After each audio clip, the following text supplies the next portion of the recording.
This is Whitewater VR Extreme Kayaking Adventure, a kayaking sim that looks to bring the extreme when heading down the river as you try and navigate 5 different courses with various levels of rapids. This released October 24th, 2024 for the PSVR 2 headset for $20 US and is also available for PC headsets as well. With Kayak VR Mirage essentially setting the bar for this kind of game, let's see if Whitewater VR can take it to the next level and give us a more intense VR experience.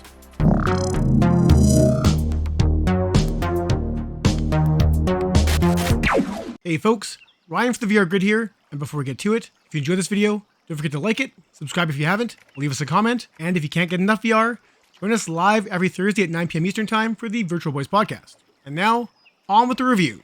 If you followed this channel, you'll know that I'm a pretty huge fan of Kayak VR Mirage. And while the game did have some shortcomings, I thought the overall presentation and simulation gameplay more than made up for those. Whitewater VR looks to give you more intense kayaking by placing you on 5 courses full of rapids. That's really the gameplay loop here. You kayak. A brief optional tutorial takes you through the basics, which I do recommend, as one of the key gameplay elements in here is leaning your head to help steer the kayak, and is a must if you want to get those top scores, as it dramatically improves where you steer your kayak. Now, as far as the total kayaking experience feels, to me it feels good, but a little off. And what I mean by that is that it almost feels too floaty, which I know doesn't make sense, but it feels like my kayak is a bit higher in the water than it should be, causing me to turn more when I want to and then not when I intend to.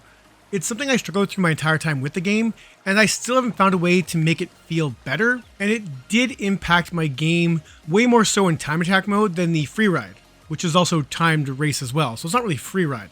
Another issue I have with the controls is that my kayak just wanted to seem to turn away from my head and body, something that just shouldn't happen in an actual real kayak. My leg should be planted in place and should be locked, so the kayak should kind of stay squared to my arms more or less, and on a few occasions it did kind of skew to the right or left too much, and you can turn it back in place by rowing on that side, but it felt like an issue that just wouldn't happen in an actual kayak, and I found myself either doing that paddling or turning in real life, which didn't really make sense for the game.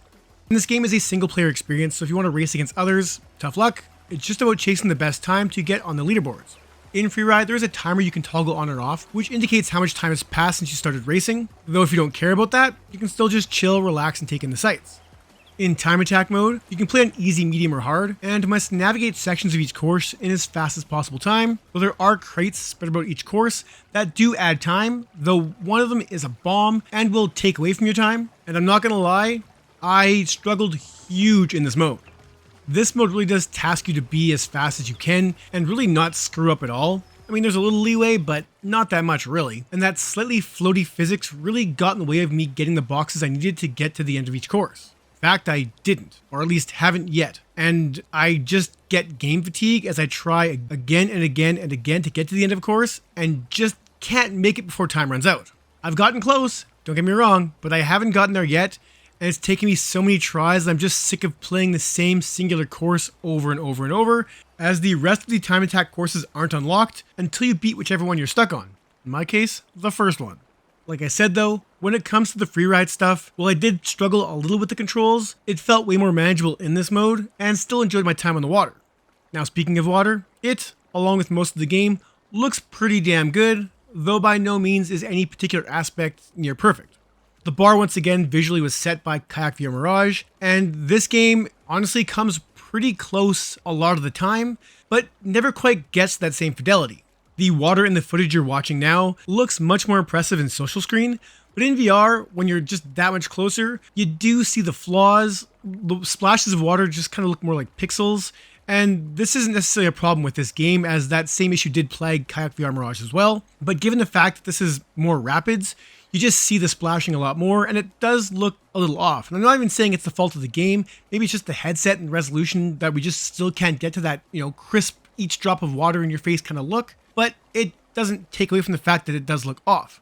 There are also sections throughout any particular course where the water doesn't flow the way it's supposed to around edges, and it just looks kind of weird, like there should be water there and it's kind of not, so it just looks artificial. But overall, I did appreciate that the water did feel like flowing rapids, which I guess is kind of, the main takeaway here, is that it does look good. It looks good. I should mention that for the PSVR, Whitewater VR does run at 90Hz native, meaning there is no reprojection, and it shows, as I had no issues with any sort of motion blurring. Now, as far as the surrounding scenery, that also looks pretty good most of the time, though getting up close to anything may show you some lower res textures that do take away from the reality of it all. The 5 courses you have access to take you to Alpine Valley, Spring Mountain, Tropical Jungle, Eastern Iceland, and Desert Canyon, giving a nice variety to the stages as no level looks like any other. And once again, if you're watching this right now, I'm sure the footage looks great, and it looks really good in the headset, but the shortcomings are also pretty apparent. Some stages use some pretty high definition still image backgrounds, and even though they are high definition, in the headset they still look flat and kind of placed there. But when you're cruising through smaller areas like the jungle or through canyons, you don't see that background, so it becomes a non-issue. So while it is there, it's not criminal, it's something that happens in VR games all the time. But something that's much less forgivable is the amount of pop-in that happens fairly close to your kayak. Once again, a minor issue, but one that did plague me throughout my playthrough. Pop-in, of course, is always distracting, and even more so in VR. And in a game like this where, it's more simulation, looking for those realistic visuals, having rocks and plants pop in fairly close to you is just distracting and immersion breaking. There are also portions in certain maps where you can watch the nearby shores kind of mold and blend as you get close to them, changing form essentially right in front of you. And once again, it's just immersion breaking and does make you feel like you're playing a game and not kayaking down rapids.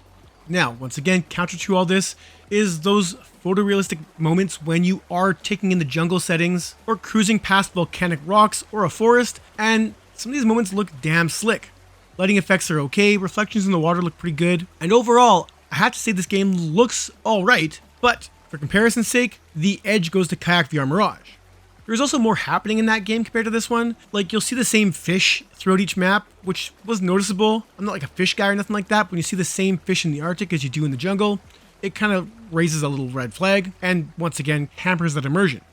I guess my second issue also is the free ride mode should let you kind of take in the sights, but because you're going down the rapids so fast, you really can't enjoy them like you could in Kayak VR Mirage.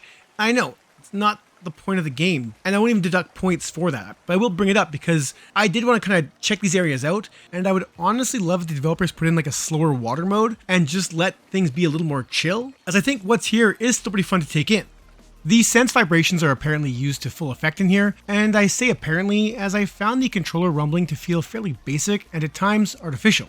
Whenever I dipped my paddle in the water, the controller did vibrate, but I never noticed any significant vibration differences throughout my play, and even that vibration felt more forced than natural, like it was basically just rumbling whenever my paddle went in the water, and that was about it.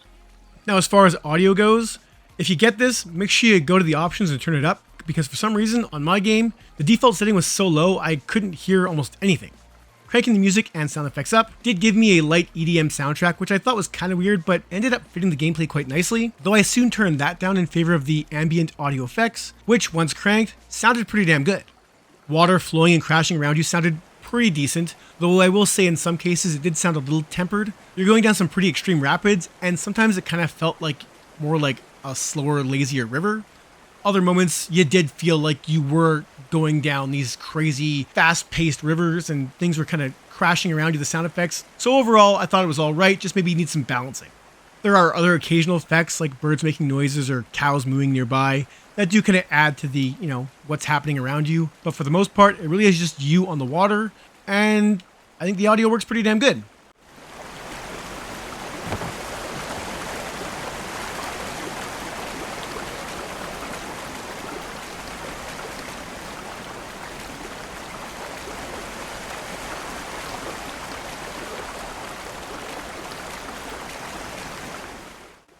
So as far as my final thoughts on this goes, I had fun with Whitewater VR, but I'm also struggling with it as well.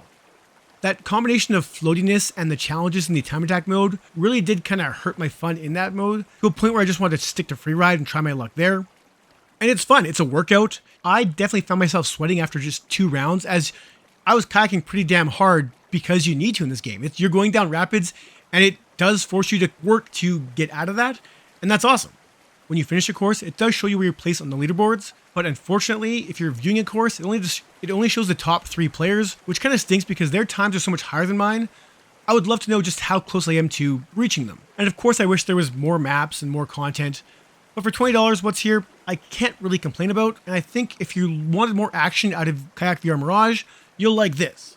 It doesn't hit those same graphical levels, but it's pretty damn close, and it's way more intense, which I know a lot of people wanted. The VR Grid gives Whitewater VR Extreme Kayaking Adventure a 7 out of 10. It has some issues, but it's still pretty fun to cruise down these rivers at top speeds. If you enjoyed this review, don't forget to do all the YouTube things to help us out. And that's it for this one. Thank you so much for watching.